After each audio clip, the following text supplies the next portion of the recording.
খাবই ডেকালৰা খাবই এটা পিকনিক প্লেছত যদি আপুনি কয় মন নাখাব সেইটোতো ঠিক কথা নহব পিকনিকত নাখাই নামঘৰত খাব নেকি অকমান খাইছে খাওক সেইটো আৰু পিকনিক প্লেছত যদি নাখায় ঘৰতনো নামঘৰত বা ঘৰত কেনেকৈ খাব ইফালে ৰাজ্যৰ বিভিন্ন প্ৰান্তত বনভোজৰ প্ৰস্তুতি আনফালে সুৰাপাইৰ বিৰুদ্ধে আৰক্ষীৰ তীব্ৰ অভিযান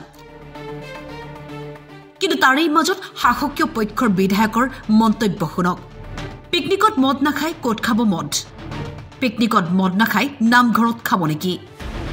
দিছপুৰৰ বিধায়কৰ যুক্তি এটা পিকনিক প্লেছত যদি আপুনি কয় মদ নাখাব সেইটোতো ঠিক কথা নহব পিকনিক প্লেছলৈ আহিলে ডেকা ল'ৰাই খাই কিন্তু ছোৱালী মানুহতো মদ কম মই দেখিছোঁ কাৰণ পিকনিকৰ দিনাখন যদি অকণমান ফূৰ্তি কৰিবৰ কাৰণে অকণমান মদো অকণমান খাইছে সেইটো বিশৃংখলতাৰ ভিতৰত নহয় মদ খাই যদি কাৰোবাক মাৰপিট কৰে মদ খাই যদি গুণ্ডামি কৰে মদ ভাত কৰি মহিলা কোনোবা অচিনাকি মহিলাক জোকায় সেইবোৰহে আচলতে বিশৃংখল বুলি ক'ম কিন্তু কোনোবা অকণমান খাইছে খাওক সেইটো আৰু পিকনিক প্লেছত যদি নাখায় ঘৰতনো নামঘৰত বা ঘৰত কেনেকৈ খাবগৈ ঘৰতো আৰু সেই অসুবিধাবোৰ ঢেৰ আছে নহয় ৰেষ্ট্ৰিকশ্যন ঢেৰ থাকে ইয়াত ৰেষ্ট্ৰিকশ্যন কিছু ৰিলাক্স কৰি তেওঁলোকে দিব লাগিব কিন্তু ইয়াৰ দ্বাৰা বিশৃংখলতা এটা পৰিৱেশ ৰাজ্য চৰকাৰৰ কঠোৰ নিৰ্দেশনাৰ মাজতে শাসকীয় বিধায়কৰ এই যুক্তি লগতে মদ নাখাই পিকনিক থলীত কাজিয়া নকৰিবলৈও পৰামৰ্শ বিধায়কৰ ইয়াৰ স্থানীয় ডেকা বন্ধুসকলে যোৱা বছৰো কৰিছে আগতেও তেওঁলোকে তেনেকুৱা ধৰণেই পিকনিকৰ এটা স্পট এটা অফিচিয়েলি তেওঁলোকে এতিয়া পাইছে তেওঁলোকে আনুষ্ঠানিকভাৱে সেইবাবে আজি এইটো মোৰ দ্বাৰা মুকলি কৰাইছে মই আহিছোঁ তেওঁলোকৰ নিমন্ত্ৰণ ৰক্ষা কৰিবলৈ আৰু চোনচালি পিকনিক স্পট হিচাপেহে এইটো চৰকাৰীভাৱে স্বীকৃতিপ্ৰাপ্ত তেওঁলোকে নুনমাটি এইকাৰণে দিছে যে মানুহে চোনচালি নামটো ইমান হেৰি নহয় নুনমাটি নিদিলে বহুতৰ হয়তো অসুবিধা হ'ব যেই নহওক এতিয়া তেওঁলোকে ডেকা ল'ৰা কিছুমানৰ উপাৰ্জনো হয় আৰু মানুহক সহায়ো কৰিব পাৰে কাৰণ এই সময়ত পিকনিকৰ যিটো উজান উঠে জেগা নোহোৱা হৈছে চব মানুহে কম বেছি পৰিমাণে পিকনিক ফেমিলি হিচাপেও আহে কেতিয়াবা অফিচৰ ফালৰ পৰা আহে এনেকুৱা ধৰণৰ পিকনিকৰ হেৰিটোতো আগৰ পৰাই চলি আছে এতিয়াও চলিছে এতিয়া অলপ বাহুল্য হৈছে আৰু বেছি মানুহ আহিবলৈ লৈছে আৰু সেইকাৰণে এওঁলোকে চোনচালি এই গোটেই চৰ অঞ্চলটো মানে তেওঁলোকে বাছি লৈছে আৰু মইতো বহুত পিকনিক একেলগেতো 200-300 পিকনিক ইয়াত খাব পাৰে খালি গাড়ী মটৰ চলিলেও ধূলি চুলি আহে কাৰণে এইটো বন্ধ কৰি দিব লাগে তেওঁলোকে বন্ধ কৰিব কালি পৰহিৰ পৰা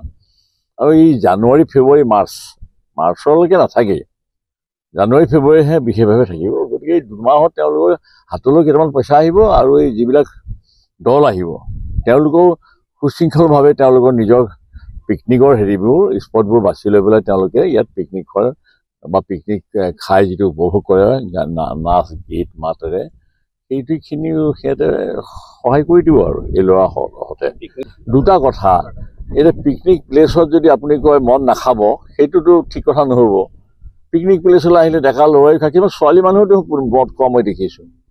কাৰণ পিকনিকৰ দিনাখন যদি অকণমান ফূৰ্তি কৰিবৰ কাৰণে অকণমান মদো অকণমান খাইছে সেইটো বিশৃংখলতাৰ ভিতৰত নহয় মদ খাই যদি কাৰোবাক মাৰপিট কৰে মদ খাই যদি গুণ্ডামি কৰে মদ ভাত কৰি মহিলা কোনোবা অচিনাকি মহিলাক জোকায় সেইবোৰহে আচলতে বিশৃংখল বুলি ক'ম কিন্তু কোনোবা অকণমান খাইছে খাওক সেইটো আৰু পিকনিক প্লেছত যদি নাখায় ঘৰতনো নামঘৰত বা ঘৰত কেনেকৈ খাবগৈ ঘৰতো আৰু সেই অসুবিধাবোৰ ঢেৰ আছে নহয় ৰেষ্ট্ৰিকশ্যন ঢেৰ থাকে ইয়াত ৰেষ্ট্ৰিকশ্যন কিছু ৰিলাক্স কৰি তেওঁলোকে দিব লাগিব কিন্তু ইয়াৰ দ্বাৰা বিশৃংখলতা এটা পৰিৱেশ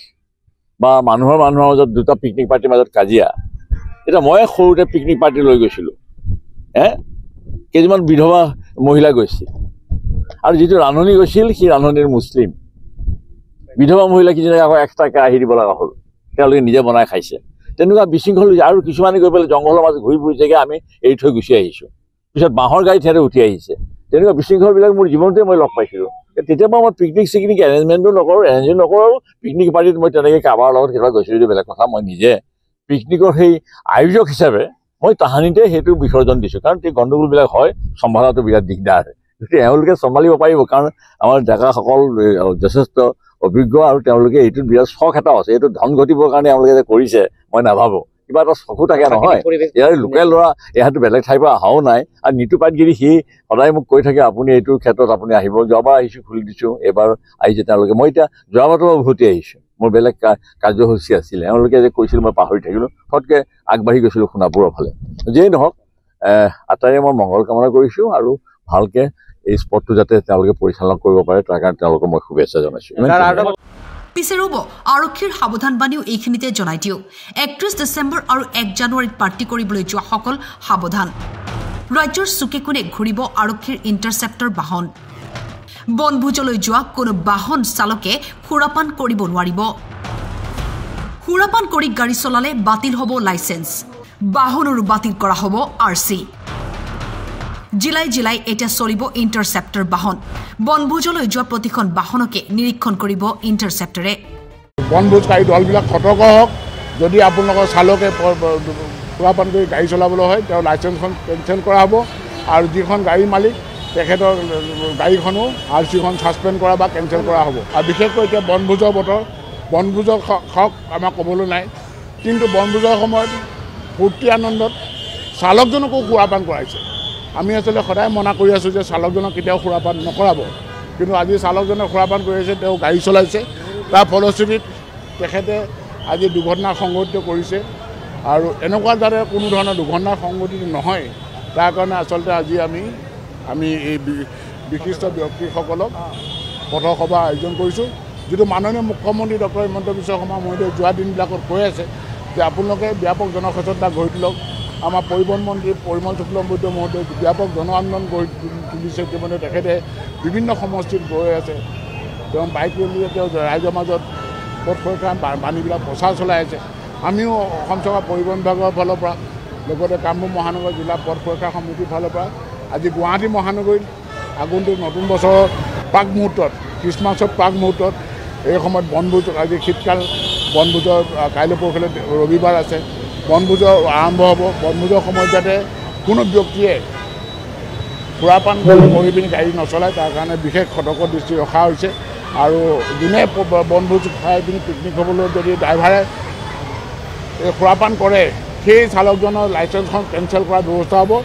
আৰু তেওঁ যিখন গাড়ী মালিক তেখেতৰ ৰেজিষ্ট্ৰেশ্যন চাৰ্টিফিকেটো ছাছপেণ্ড কৰা হ'ব কেঞ্চেল কৰা হ'ব ইতিমধ্যে আমাৰ ডিজিপি মহোদয়ে নিৰ্দেশনাও দিছে এই ক্ষেত্ৰত আৰু আমি এই ক্ষেত্ৰত বিহিত ব্যৱস্থা গ্ৰহণ কৰিম আপোনালোকক যদি জনাইছোঁ বনভোজকাৰী দলবিলাক সতৰ্ক হওক যদি আপোনালোকৰ চালকে সুৰাপান কৰি গাড়ী চলাবলৈ হয় তেওঁ লাইচেন্সখন কেঞ্চেল কৰা হ'ব আৰু যিখন গাড়ী মালিক তেখেতৰ গাড়ীখনো আৰচিখন ছাছপেণ্ড কৰা বা কেঞ্চেল কৰা হ'ব আৰু সুৰাপান যি বনভোজ দল তেওঁলোকো কিন্তু জগৰীয়া হ'ব ইয়াৰ উপৰিও আমি কৈছোঁ ক'ব বিচাৰিছোঁ যে যদি এই শীতকালৰ সময়ত যে আপোনালোকে যদি অতিমাত্ৰাত আৱশ্যক নহয় নিশাৰ ভাগত যাতে কোনো যাত্ৰা নকৰে কাৰণ নিশা যাত্ৰা কৰিলে মানুহ কুঁৱলীৰ প্ৰভাৱত বিশ্বমানৱৰ অভাৱ ঘটে সেয়েহে আমি ক'ব বিচাৰিছোঁ কুঁৱলী ডাঠ কুঁৱলীত যদি পৰে গাড়ীখন যদি অতি প্ৰয়োজন গাড়ীখন ৰাস্তাতে ৰখি ল'ব কুঁৱলী অঁতৰাৰ পাছতহে আপুনি গন্তব্য স্থান লৈ যাওক এইখিনি কথা কিন্তু আমি আপোনালোকৰ জৰিয়তে অনুৰোধ জনাইছোঁ আগৰ দিনবিলাকত এই সময়ত কাৰণ শীতকালৰ সময়ত পথ দুৰ্ঘটনা দুগুণ বাঢ়ে গতিকে সকলোকে সাৱধান হওক সতৰ্ক হওক এই কথাটো আমি কাৰণে আজি পৰিবহণ বিভাগ যোৱা বছৰতকৈ কমিছে যোৱা বছৰতকৈ আমাৰ কমিছে গতিকে আমি চেষ্টা কৰি আছোঁ 0% কৰিবৰ কাৰণে ৰাইজৰ সহযোগিতা লাগিব ৰাইজে যেতিয়ালৈকে সহযোগিতা নহয় ৰাইজে যেতিয়ালৈকে সজাগ নহয় অকল এমুঠি মাত্ৰ চৰকাৰী বিষয়া কৰ্মচাৰী কেতিয়াও সম্ভৱ নহয় আজি মাননীয় মুখ্যমন্ত্ৰীগৰাকীয়ে নিজেই পথত নামিছে আজি মাননীয় পৰিবহণ মন্ত্ৰী নিজেই বাইক চলাই পিনি ৰাইজৰ মাজত সজাগতা কৰিছে গতিকে ৰাইজক আমি আহ্বান জনাইছোঁ অনুৰোধ জনাইছোঁ ৰাইজে সজাগ হওক সতৰ্ক হওক তেতিয়াহ'লে আমি পথ সুৰক্ষা নিশ্চিত কৰিব পাৰিম যেই নহওক এতিয়া তেওঁলোকে ডেকা ল'ৰা কিছুমানৰ উপাৰ্জনো হয় আৰু মানুহক সহায়ো কৰিব পাৰে কাৰণ এই সময়ত পিকনিকৰ যিটো উজান উঠে জেগা নোহোৱা হৈছে চব মানুহে কম বেছি পৰিমাণে পিকনিক ফেমিলি হিচাপেও আহে কেতিয়াবা অফিচৰ ফালৰ পৰা আহে এনেকুৱা ধৰণৰ পিকনিকৰ হেৰিটোতো আগৰ পৰাই চলি আছে এতিয়াও চলিছে এতিয়া অলপ বাহুল্য হৈছে আৰু বেছি মানুহ আহিবলৈ লৈছে আৰু সেইকাৰণে এওঁলোকে চোনচালি এই গোটেই চৰ অঞ্চলটো মানে তেওঁলোকে বাছি লৈছে আৰু মইতো বহুত পিকনিক একেলগেতো 200-300 পিকনিক ইয়াত খাব পাৰে খালি গাড়ী মটৰ চলিলেও ধূলি আহে কাৰণে এইটো বন্ধ কৰি দিব লাগে তেওঁলোকে বন্ধ কৰিব কালি পৰহিৰ পৰা আৰু এই জানুৱাৰী ফেব্ৰুৱাৰী মাৰ্চলৈকে নাথাকেই জানুৱাৰী ফেব্ৰুৱাৰীহে বিশেষভাৱে থাকিব গতিকে এই 2 মাহত তেওঁলোকৰ হাতলৈ কেইটামান পইচা আহিব আৰু এই যিবিলাক দল আহিব তেওঁলোকেও সুশৃংখলভাৱে তেওঁলোকৰ নিজৰ পিকনিকৰ হেৰিবোৰ স্পটবোৰ বাছি লৈ পেলাই তেওঁলোকে ইয়াত পিকনিক কৰে বা পিকনিক খাই যিটো উপভোগ কৰে নাচ গীত মাতেৰে সেইখিনিও সিহঁতে সহায় কৰি দিব আৰু এই ল'ৰাহঁতে দুটা কথা এতিয়া পিকনিক প্লেছত যদি আপুনি কয় মদ নাখাব সেইটোতো ঠিক কথা নহ'ব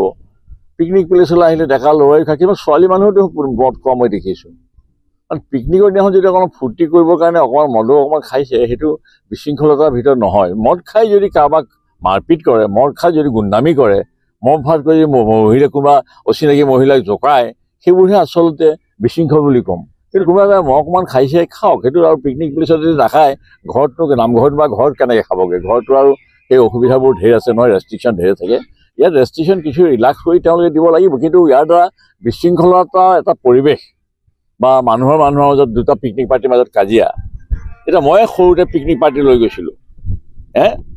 কেইজনমান বিধৱা মহিলা গৈছিল, আৰু যিটো ৰান্ধনি গৈছিল সি ৰান্ধনিৰ মুছলিম।